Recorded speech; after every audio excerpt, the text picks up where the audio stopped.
I might have a new favorite show. Again.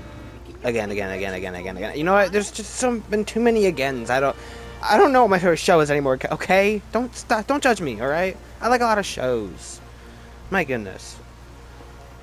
Anyway, like I was saying, anyway, welcome back to another video, and today we're talking about Wednesday Season 2, Part 1, except we're talking about it very, very late, because I was not able to get to the show, and then because when it came out, I was very busy. I was I was on a trip, and then when I got back, I really wanted to rewatch Season 1, because I haven't seen Season 1 for, 2 years, because that's how long ago the seasons are apart. And then, when I finally finished that, I was able to slowly get through Season 2, Part 1. Again, not like in a binge because of just being busy, but I got through it, and I thought I'd talk about it here. But first, before we dive too deep into it, well, one, yes, in case you don't know, Wednesday Season 2 is being broken up into 2 parts, with episodes 1 through 4 out now, and then Part 2, which will be episodes 5 through 8, will come out later. I don't know when this video is coming out, so I have no idea how dates are going to work, so maybe Part 2 is already out. I don't know.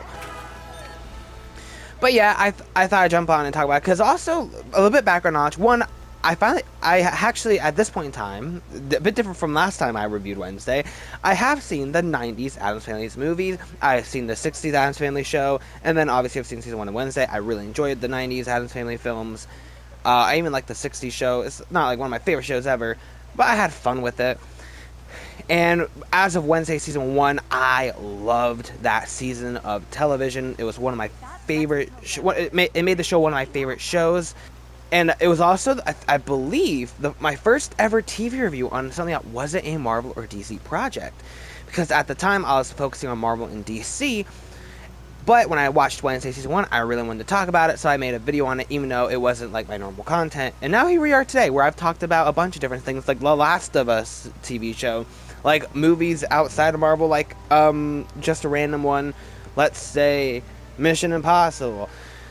So we've come a far way in 2 years, I guess, huh? Anyway, we're not here to look back. We're just here to tell you that I loved Wednesday Season 1. You can go check out my review. It is a little outdated, but for the most part, all my almost, I'd say like 99% of my thoughts are still the same on everything. I still love the cast. I love the characters. I love the story. I love the mystery. I love the darkness. I love the violence. I love the character arcs. I love the relationships. I loved a lot about the show. Enid and Wednesday's friendship was one of my favorite parts. Thing was the best. And my favorite part about the entire season was Wednesday's character arc, and a really good mystery on top of that. So now, let's stop talking about the past and talk about, well, technically still the past because I'm late to the party, but that being Wednesday Season 2, Part 1. And I will just tell you, I really enjoyed it. I really liked these 4 episodes. So far, this is only half a season. So far, it is not quite as good as Season 1, in my personal opinion. I still prefer Season 1, but again, I have to come back to it and tell you when Part 2 comes out, because thoughts could change when Part 2 comes out. But yeah, so let's dive more into it. Spoiler, I will be diving into spoilers. So if you don't want to hear any spoilers, click away and come back after seeing the show, because I want to dive into spoilers. I thought about doing spoiler free. I'm not going to do that, because I can do whatever I want and you can't stop me. So here we go. I'll give you a few more seconds to click away. Now let's dive into some spoilers. Okay. I tried writing notes by episode, so we'll see how this goes. So first things first, we finally get to jump back into Nevermore in this world after 2 years. And it is a blast. Why can't I go up the steps? That's weird. There's studs there. Oh, whatever. It's a blast. It's really cool returning to this world, because I really like this world that they crafted, and I like these characters. So it's really cool to be back, and I think they do a good job at continuing things where like Wednesday's character arc in the first season isn't completely undone, which I love, and I think that was a worry because of the type of character that Wednesday is, with that being like a big part of her character, is her being this dark gothic person who pushes people away and doesn't like to feel feelings. So I was worried that after that amazing character arc of Season 1, that, oh, please don't pretend that character arc never happened. No, they did such an amazing job at keeping that character arc, but keeping Wednesday. So she didn't feel like a completely different character. Like she's still not very. She doesn't show her emotions. She doesn't have many friends, but you can tell that she cares about people more. She no longer pushes Enid away just because she doesn't want to be around Enid. She doesn't push Thing away because she doesn't want Thing to be around. No, in fact, they do still have a cool story that we'll get to because I really want to talk about it. But no, you can clearly tell that unlike the first season, she generally does care a lot about Enid and about Thing. And even though she doesn't like showing it, and she will not show it or even directly say it to Enid or Thing, it is still there. Sadly, with I really liked her relationship too with what's his name? The kid who does bees. Eugene, is that his name? I think. Man, I'm blanking on names. I really wish we saw more of those two together this season because, again, those two together, one of my favorite parts about season 1 also. I love their relationship, their connection, and we don't get enough of that in this season. Maybe part 2, but with these 4 episodes, I really wanted more of that. We didn't really get it because I would love to see how their relationship has evolved also. And we don't really get it. Yeah, such a great continuation, and even Enid also is a great continuation where her character arc is still intact, but she still has her flaws, and it's just I think they did a great job at continuing it, and it's continuing the great tone of the first one. Something I want to bring up too is when it comes to tone is that this season is actually darker and leans into the horror more than the first season did.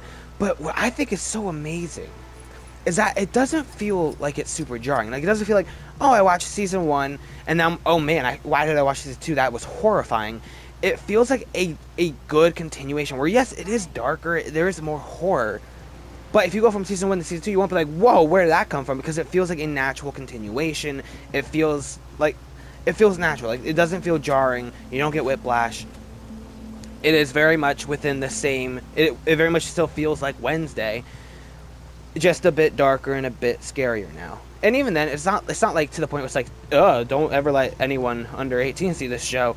No, because it's still TV-14. It's still like not as bad as some other things that are out there as other horror, but they lean into it, and I think they do such a great job with it, where it does a good job at getting you unsettled. For me, like, too personally, it wasn't even like where it's like, I don't like watching this, I gotta stop looking at the screen. It was the type of horror that I like where I'm unsettled, where I don't know where anything could happen in this dark world. There's stuff creepy that's probably watching you.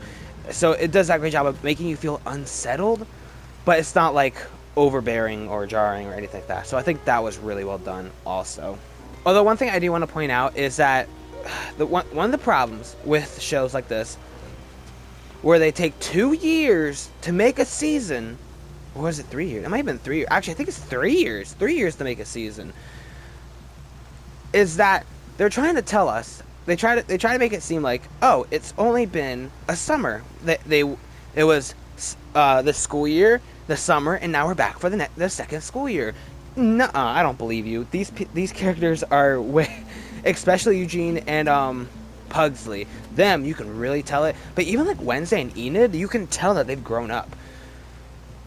So it's kind of hard for me to buy, like, really? It's only been a summer, not 3 years? Even if they told me it's been like maybe like a year or 2 years, but a summer, so like 3 months. You're telling me it's been 3 months?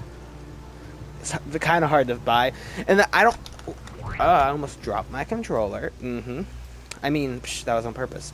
Anyway, and I don't mind that character, like the actors growing up, because, you know, it's a part of life. I actually really like when stories and TV movies do that, where there are age gaps and we see them grow up. It's one of the cool things about stories and about characters. But the problem is they grow up 3 years and they're saying like it's been 3 months. Like, I don't really believe you. But, you know, I'm willing to suspend my disbelief because I'm really enjoying the show so far. But let's see if I can dive a bit more into it. When I get to the season 2 notes, or episode season 2, this is season 2, duh. When I get to the episode 2 notes, some of the things I wrote is Enid and Wednesday's friendship is continues to be one of the best parts about this show. I love these two together in a platonic way. By the way, I should point that out because we don't ever seem to get platonic relationships anymore. What's up with that? I don't care which way you're going. I'm just putting that out there. Just putting that out there.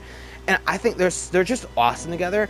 And like I said about Wednesday's character arc from the first season, is I love how, even though Wednesday doesn't, credit to Jenna Ortega's acting, by the way, even though she's not clearly showing it on her face, you can tell that she deeply cares about Enid. She'll never come out and admit that either, but you can tell that she deeply cares about Enid. And we get to one of my personal favorite storylines about this season so far, and you saw it in the trailers, and I'm going to dive into it here. Wednesday gets a vision of Enid's death, and even though she doesn't show fear, that you can tell that scares her, and I think that's amazing. So throughout this entire season, she's like extra dedicated to catch this killer, not just for the fun of it, kind of like last season if you think about it, but because she knows that if she doesn't catch this killer, Enid will probably die. And it also creates this like suspense too, because I have no idea. I could see them killing off Enid this season, but if they do, I would be so angry. I don't know if I could watch season 3. I mean, I probably still would if season 2 is still good. But like, they better not do it. But I could see them doing it, and that sounded sus. Anyway, sorry. Anyway, but I think it's such a. I'm really enjoying this storyline because you can clearly tell that she sees it, and it also creates a storyline too, where what I think is interesting is that Enid is kind of seeing what I was worried they might do this season, where because Wednesday refuses to tell Enid because she doesn't want to scare her, but because of this, she is keeping Enid at arm's length because of the fact that Wednesday knows that she's diving into the danger and she wants to keep Enid away from the danger because she saw her death. But because she doesn't tell Enid is like, why are you pushing me away? I thought we were friends. I thought we were different. So to Enid, it almost seems like her character arc from the first season didn't mean anything. But in reality, it did. And that's one of the reasons why Wednesday is doing this, is because she doesn't want Enid to die. And this is one of my favorites. This is my favorite storyline of this season. It feels like this season we have a lot of side plots. Now they might tie into each other, because season 1 did that too, where we had like these different side plots, but a lot of them actually end up tying into each other. Even the one that I thought was not going to tie into it, because they had like the storyline last season with Fester and Gomez and the murder many years ago in Nevermore. I thought, why exactly is this here? It feels like such a side plot and like such a filler. And then we find out, oh shoot, that it's not filler. This is a key part of our main story. So it's very possible that all these stories will do that, but it feels like we have more this season. So again, only half a season, we have to wait and see. But so far, we have a lot of plot lines, but the Enid Wednesday trying to protect Enid is my favorite storyline going into this. And while we're talking about relationships, let's talk about them, because first off, well, like I said, Wednesday and Enid I've been talking about for a while. I love these two. They are awesome. One of the best friendships in TV, in my opinion. The only other one that's up there, Steve, who I have here, and Dustin from Stranger Things. I love those two together also. They're like one of my favorite duos. If you were to tell me, if you were to ask me, who are the best Netflix duos? Wednesday and Enid, and Steve and Dustin. The two best Netflix duos of all time. But then again, you know what else I love about this season? I continue to love Wednesday and Thing's relationship, as well as Thing and Enid. Thing and Enid are the best also. So maybe I lied about it being Enid and Wednesday the best duo. Maybe it's Enid and Thing, because Thing continues to be the best. I love Thing so much. Like I said, his connection with Enid is just so sweet too. Like there's a scene where the crows drop Thing's falling to his doom, and Enid catches him and makes the save. Enid also builds him a house so that he can have like his own room within their room, so he can have his privacy. Thing is the freaking best, and I love it, man. And even his relationship with Wednesday is awesome, and even better than in the first season because, again, of Wednesday's character arc. Now, she's still Wednesday. She still threatens him. She still makes dark comments. But you could tell that their relationship's a bit different. It's a bit, what's the right word? Not softer, because Wednesday doesn't get soft, but you know what I think you know what I'm trying to say. Hopefully, possibly, maybe. But yeah, love the connections here. You know what? I lied. Make it a trio. It's a trio. Thing, Wednesday, Enid. Best trio in Netflix. Dustin and Steve get the best duo. Thing, Wednesday, Enid get the best trio. Just putting that out there. Anyway. Let's move on to the Stalker storyline. Because I feel like this one... I feel like... I liked it. I feel like it was surprising that the cliffhanger they left us with in Season 1 gets solved pretty quickly. Let's see if I have it in my notes. Do I have it in my notes? Still episode 2. We have this storyline kind of resolved. So, if you don't... In the end of Season 1, we find out that someone's stalking Wednesday. They have pictures of them. They're sending them threatening text messages on her phone. Which reminds me, I have another complaint about that I will get to. After I was talking about the Agnes storyline. I just put that. The Stalker storyline. Whoops. So, and then that's continued into this season where that person is still stalking them. And I actually figured out who the stalker was. Granted, it was a bit last minute. But I did figure it out because the stalker was none other than Agnes, who is kind of creepy but also kind of awesome.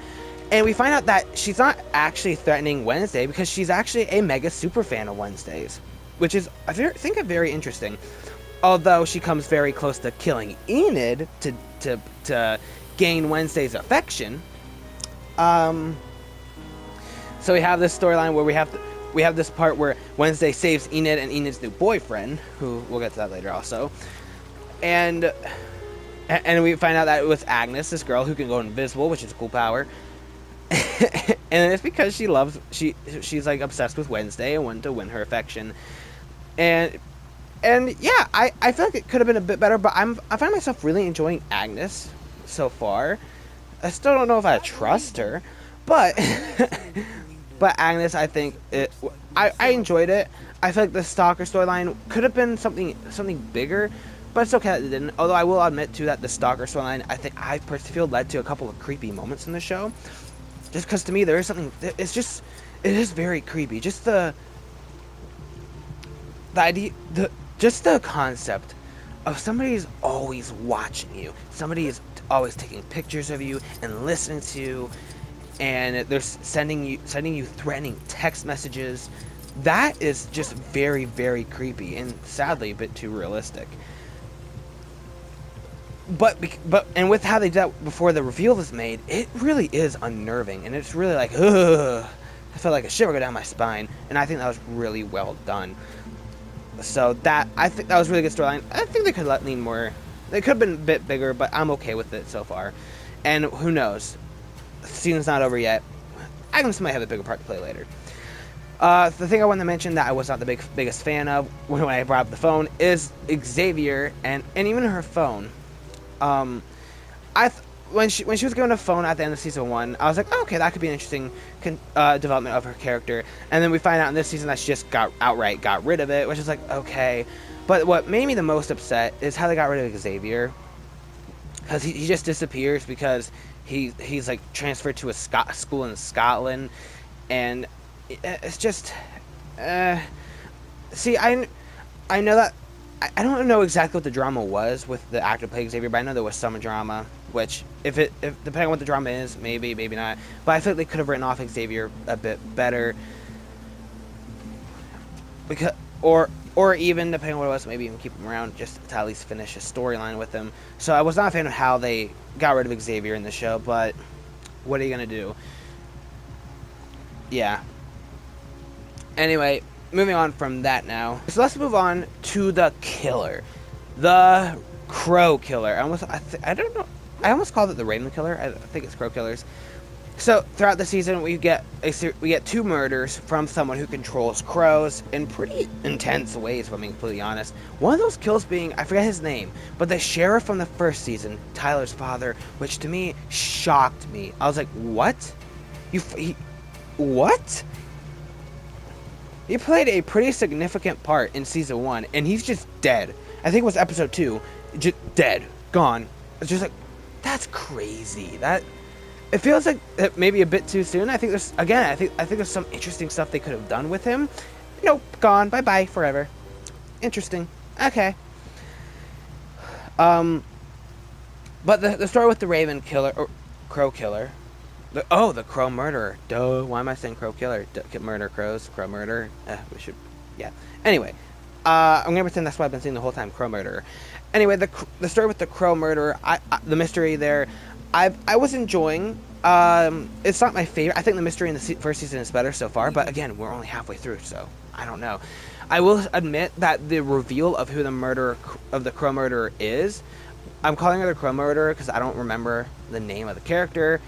Because the reveal was, I believe it's some sort of like doctor at the asylum, and to me it was kind of underwhelming. Just because even when they unveiled who the crow murderer was, I was just like, who?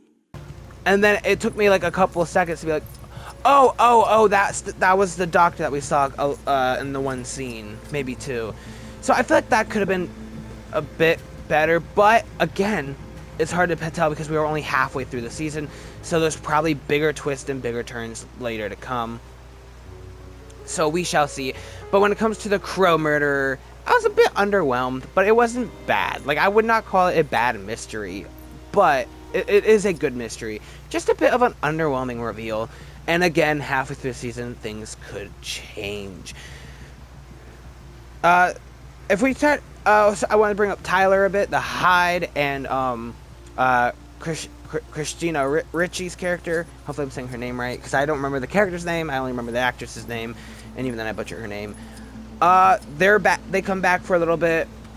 They kill off Christina Ricci's character, which I think is again too soon. I think there's some cool stuff you could have done with her, but oh well, what you gonna do? As for Tyler, first of all, the actor who plays Tyler, you know how I know he's awesome? It's because in the first season, before the reveal happens, he's like really, I feel like he's like really likable. Like, I found that I really like Tyler. That's why I was kind of like, oh no, if he's the Hyde, that's gonna suck. He's so nice. And then, well, he was the Hyde. But now that there's no hiding it, we know we know he's a monster. We know what he is. And now that he's not hiding anymore, he is terrifying. He is so creepy. That's how you know the actor is so good. He went from being likable in the first season to scary and creepy in this season, and it's just awesome how they did him. You're just like unsettled. You're like, I don't want anybody being around this guy because I'm worried for their life. He is creepy, and when he breaks out and now he's out and about and he'll be returning in the second half, I have no idea where they're gonna go with this, but it's cool and kind of creepy.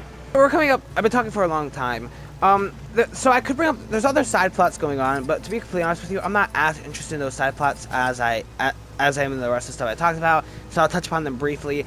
Bianca and her mother is interesting. I am curious about this side plot, especially because Bianca, I thought, was a character who was done great in the first season with a character arc. She starts as kind of, almost like a generic school bully, but then she turns into like this very dynamic character, who I found myself really liking her character. And even her relationship with Wednesday, like I said, she was kind of like the school bully, but now her and Wednesday are not friends, but they're not enemies, if that makes sense. And they tease this storyline with her mom being in this cult and marrying the leader of the cult. And now, although they kind of skipped over what it felt like the cliffhanger of season 1 with her storyline was, with her joining her mother, because she had no choice.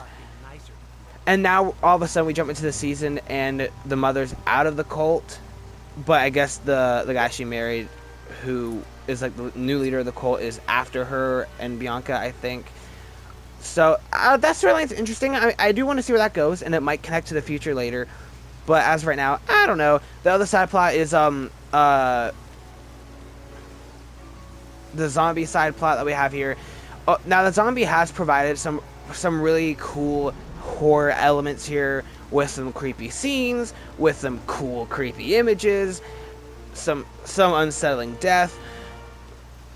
But overall, I'm not as invested in this storyline, but again, we'll have to see if it ties into the main story, because I'm not gonna just call it a dumb side plot that we don't need, because we didn't finish the season yet, so that it might tie into the final It might tie into the main plot, but as of right now, I'm not super interested in it. It's given us some cool scenes and cool images, but other than that, I'm not sure how neat it is. It just feels like a random side plot. But again, halfway through the season, that might change.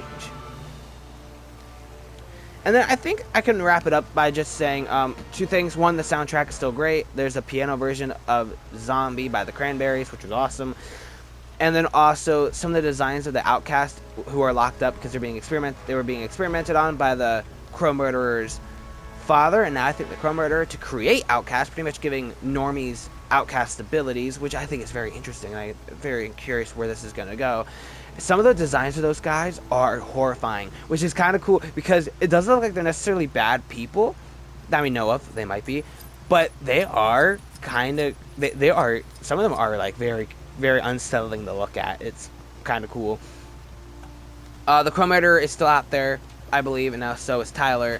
And also, there's a mystery going on with, I didn't touch upon these side plots too. There's so many, I feel like, this season. Maybe too many this season. Too many side plots. Because there's a mystery with Wednesday's aunt, Morticia's sister, and I think that the one lady that they saved in that asylum, I think is her. I forget her name. I just remember that's Wednesday's aunt, Morticia's sister. And then, like I said, we have this storyline too with Goody's book, the Wednesday's aunt, as well as the new principal, who I don't know if I trust him yet. You know. So, yeah. Anyway, I feel like I've been talking way too long. I covered the main things I wanted to talk about. So, overall, if you just want my, like, general, if I'm talking way too much and way too confusing, generally, I like this season a lot so far. I need to finish it, though, to give better thoughts. And, yeah. I think season 1 is better so far, but I need to see the conclusion of this season. But, yeah, anyway, I've been talking too long. I'll shut up now. Thank you for watching this way too long video. If you stuck around this long, you obviously like my videos, so you should just subscribe already and hit the like button, because if you're listening to me now, well then, I don't know how you did it. Good job. You're awesome. You're just cool, okay? So, good on you.